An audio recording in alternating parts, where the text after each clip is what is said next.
Assalamualaikum warahmatullahi wabarakatuh. Terima kasih bagi kalian yang sudah menonton video ini. Perkenalkan, saya Nur Habibah, NIM 94 dari program studi sosiologi. Pada video kali ini, saya akan menjelaskan salah satu kegiatan pengabdian masyarakat yang saya lakukan di Desa Kalipecabean, Kecamatan Candi, Kabupaten Sidoarjo, dengan judul Body Rules Pengenalan Kekerasan Seksual pada Remaja Desa Kalipecabean. Sebelum membahas lebih lanjut mengenai kekerasan seksual, kita perlu mengetahui terlebih dahulu terkait definisi kekerasan seksual. Yang pertama, menurut Komisi Nasional Anti Kekerasan Terhadap Perempuan atau Komnas Perempuan, mendefinisikan bahwa kekerasan seksual adalah setiap perbuatan merendahkan, menghina, melecehkan, menyerang tubuh atau fungsi reproduksi seseorang karena ketimpangan relasi kuasa atau gender yang berakibat penderitaan psikis atau fisik, termasuk yang mengganggu kesehatan reproduksi seseorang dan hilangnya kesempatan melaksanakan pendidikan dengan aman dan optimal. Sedangkan menurut WHO sebagai organisasi kesehatan dunia menyatakan bahwa kekerasan seksual merupakan semua tindakan yang dilakukan dengan tujuan untuk memperoleh tindakan seksual atau tindakan lain dengan menggunakan paksaan tanpa memandang status hubungan.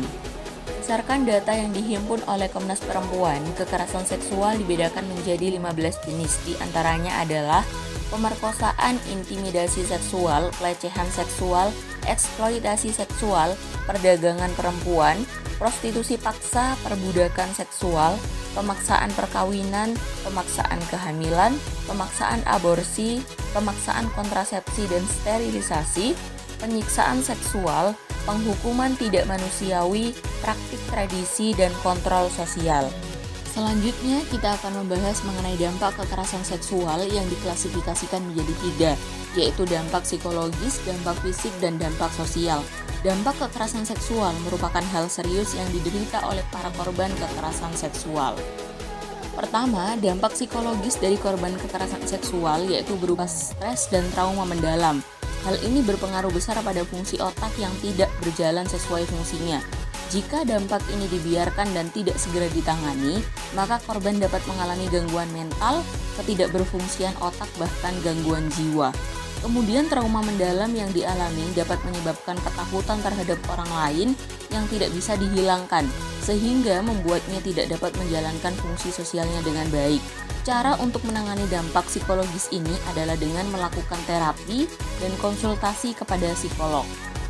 Kedua, dampak fisik korban kekerasan seksual diantaranya adalah terjangkitnya PMS atau penyakit menular seksual dan pendarahan pada organ vital.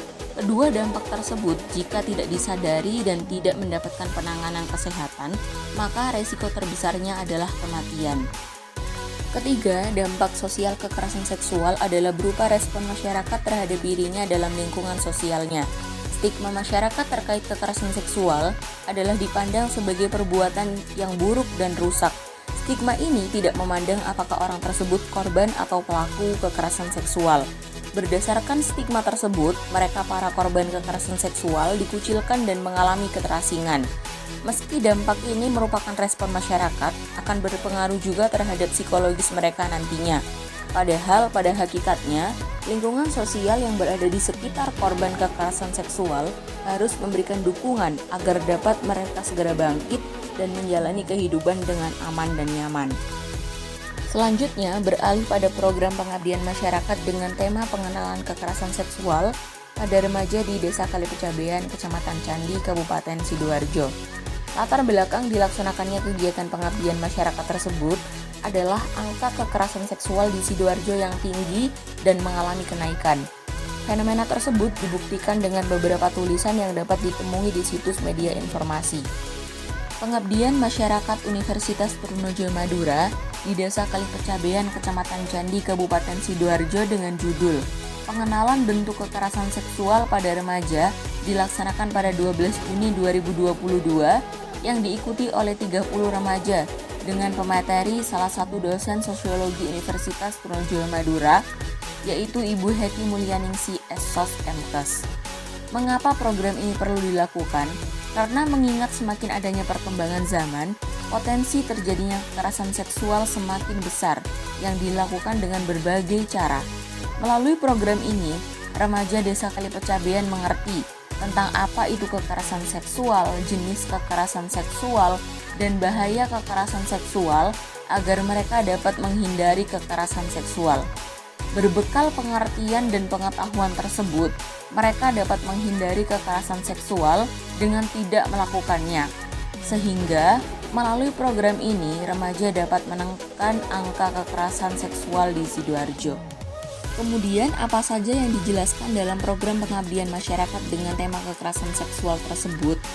Yang pertama adalah bagian tubuh yang menjadi indikator kekerasan seksual. Tujuan dari penjelasan ini adalah agar mereka mengerti jika bagian tubuh tersebut disentuh, mereka tidak boleh hanya diam dan tidak ada tindakan. Adapun bagian tubuh yang menjadi indikator kekerasan seksual yang dijelaskan dalam kegiatan ini adalah area dada dan area celana. Kemudian yang kedua adalah pencegahan pertama saat mengalami kekerasan seksual.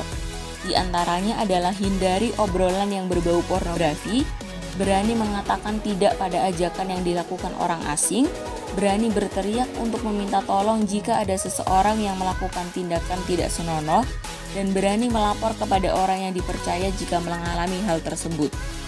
Yang ketiga adalah bentuk kekerasan seksual yang umum terjadi di kalangan remaja. Dan yang terakhir adalah bahaya kekerasan seksual kepada diri sendiri yang berkaitan dengan dampak kekerasan seksual pada individu korban kekerasan seksual.